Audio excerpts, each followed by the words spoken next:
So today we're going to be unboxing two watches. One of them is obviously fake and the other one is real. This is how both of them come. I bought this online from a jeweler online. I asked all the important questions. It was supposed to be authenticated before it came, and when I got it, I instantly knew. So when you unbox, you can see that this foam is not the typical foam that comes with the Rolex, and you're greeted with the Rolex. The cards that come with it is non-existent. It's actually this little piece of paper here, which everyone who has a Rolex knows it doesn't come in a folded piece of paper like this. Maybe the old ones do, but not the current Sky Dwellers. And then it also comes with this booklet here. It just says Your Rolex Oyster. Each Rolex model should come with their own designated pamphlet. This is the fake Rolex Sky Dweller. So I'll set this aside and then I'll open up the other box, which is obviously the new real Rolex Sky Dweller. So when you open the box, you can tell that the foam is perfectly cut out. It is shaped on top and the bottom. And then when you open the box, it's a little bit different texture than this one here. The fake one has almost like a softer top, whereas the real one has a more harder top. Visually, they look also different. This one is a little bit more glossy, a little shiny. This one is a little bit more matte. So, when you open the real Rolex box, you're greeted with the Sky Dweller here. This is the real Sky Dweller. And if you open the compartment, you'll see that this Rolex comes with its own Sky Dweller instruction manual, as well as the warranty card. And a wax seal, very important. So today we'll be looking at the differences between these two, how you can tell without even opening the movement inside that one is real and one is obviously fake. Upon first inspection, it does look pretty good. The fake Rolex Sky Dweller, you can see here, has similar proportions, but there are very big differences between them. So the first thing you'll see is the ring command bezel here. When you turn it, it locks in different positions on the authentic Rolex Sky Dweller. On the fake, the bezel doesn't even work. It just continuously rotates and does not stop. It does have the function of the outboard being red, and if you can see, let me see if I can even find it here, that as you rotate the ring command, it switches the month for you. Whereas on the real one, it does not do that. That is set by the crown function pulling it out and then turning the ring command bezel. So another visual difference you can tell is the quality. So on the fake Rolex Sky Dweller, you have these screws that are obviously not machined well. You can see that they're pretty raw and rugged.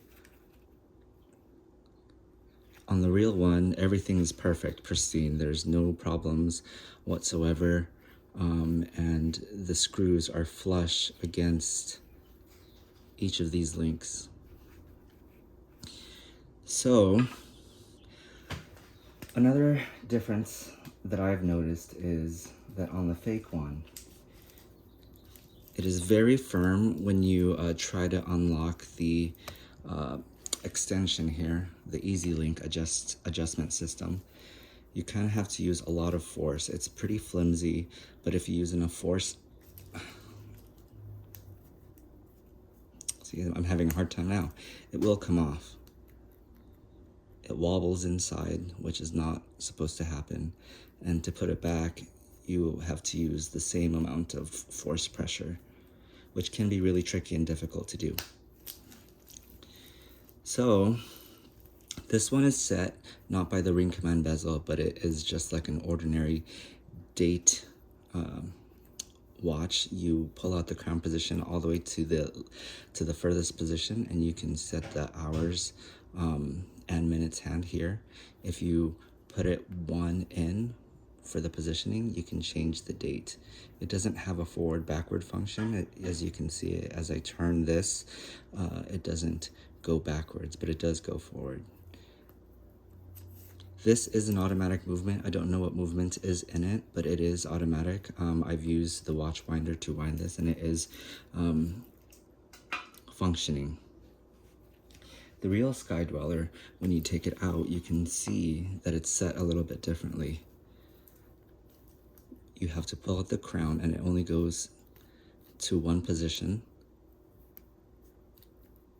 And when you turn the crown, nothing happens. You have to turn the bezel all the way to the end to set your GMT function here. This is for your traveling location.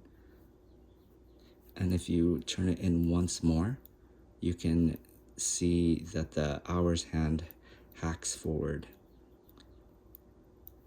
If you turn it to the last position, you can set the date automatically forward, not automatically, manually forward or backwards, doesn't matter. And then if you set it to the last position or the first position we were in, it doesn't do anything. So visually, on first inspection, they do look pretty similar. There's some obvious differences, like I noticed.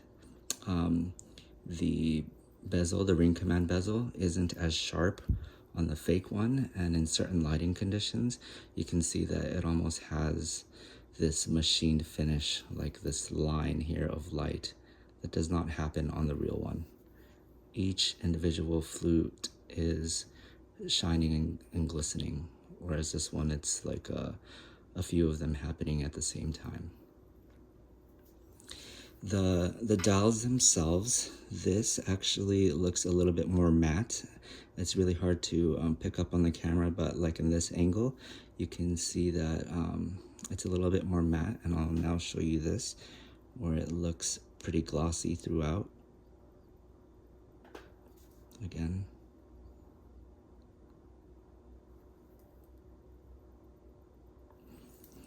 And the GMT function on the fake one is a little bit more sharper than on the real one. It does on camera look like there is a smooth edge to it, but on the real Sky Dweller, the smooth edge is actually more pronounced, and you can see from the light reflection there that it is pretty smooth. Let me see if I can capture that again, right there. And on the fake one, you can see that it doesn't have the same effect. There's almost like a hard cutout as opposed to the real one. So I got this watch from a jeweler. It was over $10,000. I was suspicious of the price initially, so my recommendation to you is just trust your gut instinct, your first one, and not purchase it. If it's too good to be true in terms of price, then it probably is. I have already contacted Rolex about the problem and the false product that this jeweler is selling, and hopefully they reach out to me and I'll assist them in doing what's needed to rectify the situation. So those are the differences that I have noticed offhand. Oh, one last thing. What